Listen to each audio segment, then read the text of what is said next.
9 TV Telugu digital news కు స్వాగతం. భూగర్భ జలాలు లేక ఇటు మల్లన్న సాగర్ నీళ్లు రాక పూర్తిగా పంటలు ఎండిపోతున్నాయంటూ రైతులు పొలాల వద్ద రోడ్డుపై బైఠాయించి ప్రభుత్వానికి ఇటు కాంట్రాక్టర్కు వ్యతిరేకంగా నిరసన తెలిపారు. సిద్దిపేట జిల్లా రైతులు సిద్దిపేట జిల్లా దుబ్బాక మండలం మల్లాయిపల్లి, చెల్లాపూర్, కమ్మర్పల్లి రైతులు తమ వ్యవసాయ పొలాల వద్ద రోడ్డుపై బైఠాయించి ప్రభుత్వానికి కాంట్రాక్టర్లకు వ్యతిరేకంగా నినాదాలు చేస్తూ తమ వరి పంటలు పూర్తిగా ఎండిపోతున్నాయని పట్టించుకున్న వారే లేరంటూ రోడ్డుపై బైఠాయించారు. ఈ సందర్భంగా రైతులు మాట్లాడుతూ గత ప్రభుత్వం దుబ్బాక ప్రాంతానికి మల్లన్న సాగర్ కెనాల ద్వారా నీటిని తీసుకొచ్చింది. అయితే ఈ ప్రభుత్వం మాత్రం 50 అడుగుల కెనాల్ను అధికారులు ప్రభుత్వం పూర్తి చేసి ఉంటే సుమారు 100 ఎకరాల్లో వరి పంట పండేది అన్నారు. ఓ పక్క భూగర్భ జలాలు ఎండిపోయి మరోపక్క కెనాల్ నుంచి నీరు పొలాలకు రాకపోవడంతో ఎండిపోతున్నాయని అన్నారు. ఈ 50 గజాల మేర మల్లన్న సాగర్ కెనాల్ పూర్తి చేస్తారన్న ఆశతోటే ఈసారి 100 ఎకరాల్లో వరి సాగు చేశామని అన్నారు. కానీ అధికారులు ప్రభుత్వం పట్టించుకోకపోతేనే వేసిన పంటలు ఎండిపోతున్నాయని అన్నారు.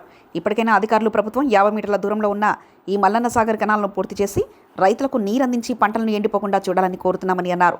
లేని పక్షాన రైతులు మరింత ఆందోళన ఉధృతం చేస్తామని అన్నారు. విషయం తెలుసుకున్న కెనాల్ కాంట్రాక్టర్ అక్కడికి రావడంతో కాస్త వాగు వివాదం చోటు చేసుకుంది. అధికారులు స్పందించి కెనాల్ను పూర్తి చేయాలని కోరుతున్నామని రైతులు అన్నారు. మొత్తానికి కెనాల్ పూర్తి కాకపోవడంతో వరి పొలం ఎండిపోతుందని ఆవేదన వ్యక్తం చేస్తున్నారు. ఇప్పటికైనా ప్రభుత్వం గోడును గమనించి పూర్తి చేయాలని అన్నారు.